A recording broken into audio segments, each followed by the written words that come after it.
জয় গুরু বামদেব, জয় গুরু বামদেব, জয় গুরু বামদেব, জয় মা কামাখ্যা, জয় মা কামাখ্যা, জয় মা কামাখ্যা। আজ কুড়িগ্রাম থেকে, অর্থাৎ কুড়িগ্রাম জেলা থেকে আমাকে এক ভক্ত ফোন করে জানতে চাচ্ছে তার বাউস্ত ভিটা অর্থাৎ বাড়ি সম্পর্কে, গৃহ সম্পর্কে।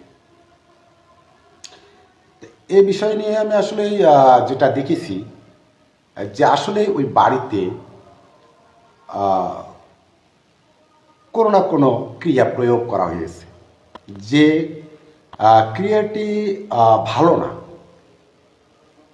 যেমন এই ক্রিয়াটির কারণে বাড়িতে শব্দ হচ্ছে, রাত্রিবেলা ঘুমালে শব্দ হয় এবং বিভিন্ন ধরনের সমস্যা তারা ঘুমোতে দেখতে পারেন। এবং বাড়ির সব কিছু দেখে শুনে আমি তাদেরকে যখন জিজ্ঞেস করলাম বাড়িতে যে সমস্যাগুলো হচ্ছে, যখন আমি বললাম তখন তারা আমাকে বলল, হ্যাঁ গুরুজি, সবগুলো ঠিক। তখন আমি বললাম যে আসলে আপনাদের যে বাড়িতে এ ধরনের সমস্যাগুলো পড়েছে, এটা আসলে ভালো কিছু করেনি, খারাপ কিছু করে ফেলছে।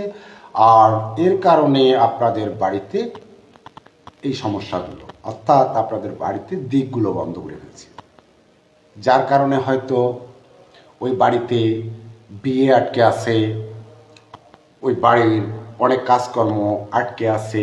আর যেহেতু তারা কৃষিকাজ করেন, তাহলে নিশ্চিত তাদের ফলও ভালো হচ্ছে না। যেমন ধান ক্ষেত, এটা ভালো হবে না, বিদ্যুৎ চমকিবে, চমকে ধান ক্ষেত পুড়ে যাবে, পোকা খেয়ে ধান ক্ষেত নষ্ট হয়ে যাবে। এটা শুধুমাত্র অর্থাৎ খারাপ কিছু ক্রিয়া প্রয়োগের কারণে হয়েছে। আমার কথাগুলো শুনে তারা আসলেই বললেন, হ্যাঁ গুরুজি, সব ঠিক। তখন বললাম, তাহলে এর পরামর্শ আপনারা নিতে পারেন, আমি যেভাবে বলবো এভাবে করুন, নিশ্চিত আপনারা মুক্তি পাবেন। জয় গুরু বামদেব, জয় গুরু বামদেব, জয় গুরু বামদেব, জয় মা কামাখ্যা, জয় মা কামাখ্যা, জয় মা কামাখ্যা।